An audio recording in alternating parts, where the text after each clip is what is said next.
Hi, it's Mike from Pro Tools Expert, and today we're going to take a look at a new unit from JL Cooper, the AXOS Surround Panner for Pro Tools.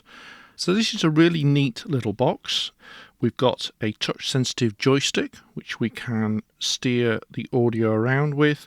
We've also got a range of controls that all correlate to the controls on the Avid Surround Panner window. So we can control either the front positions, each one of these different controls, rear position, or we can switch over to the divergence mode, and those same controls now control things like the front divergence and the rear divergence, and also the front and rear divergence. So we've got all sorts of options. We go back here, we can adjust the LFE send control. So all these options are available to us. So what we can do is we can put a track into auto touch.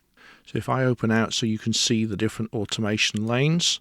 So now we can just go into play and we can steer this audio around, and you can see from the automation how the audio is moving around. Now of course we've got with YouTube videos we can't actually give you the full 5.1 surround, but this hopefully is encoded in LTRT, so if you've got a Dolby Pro Logic decoder you should at least be able to get a sense of what's happening as I steer it around. So once we're happy with that we can hit stop, and there you can see all the automation is there. If we wanted to go in and pick up and change the automation, then we can do, and we can go in and overwrite that particular segment of automation. And then we could also go back and adjust some of the divergence controls, and again you can see all of that is being automated. So we can actually automate down the divergence controls.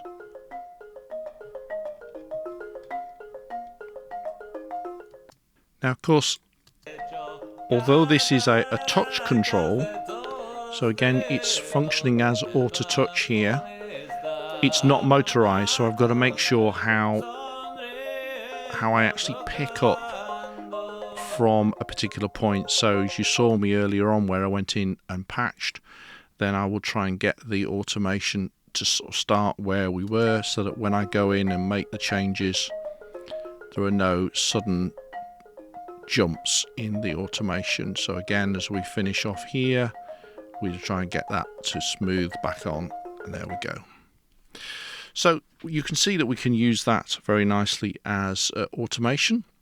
We've got a range of other buttons here. So we've got previous and next track. So if we go to the previous track, that's our mono track. So you can see over here now which one is being highlighted, because changing the selection on the track doesn't change the surround panel window. So it's really useful to have these previous track and next track options.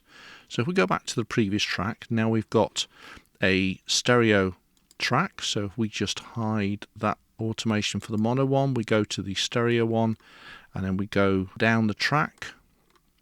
So here we now have some blustery wind. So again I can steer those around. You can see that I've got them linked at the moment, but of course it wouldn't need to be linked. And of course again, just as before, we can go into auto touch and actually start recording some automation.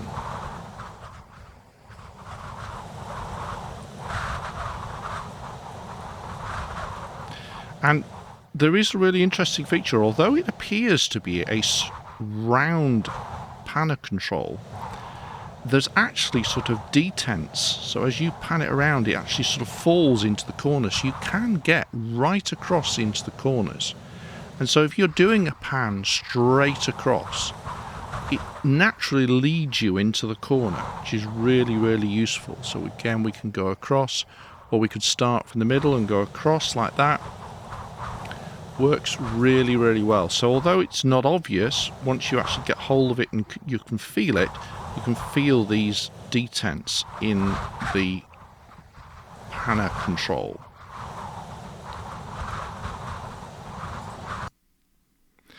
Now we've also got here, as well as the previous track and next track, we've also got the option of target up and down. So if I now hit the target up, you'll see now that we're accessing the panner control for the send.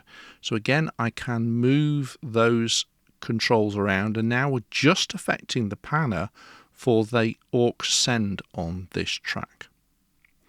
So we can target back down to the main panner, and then we can go right, so we can now, that's the mono tracker. We go once more.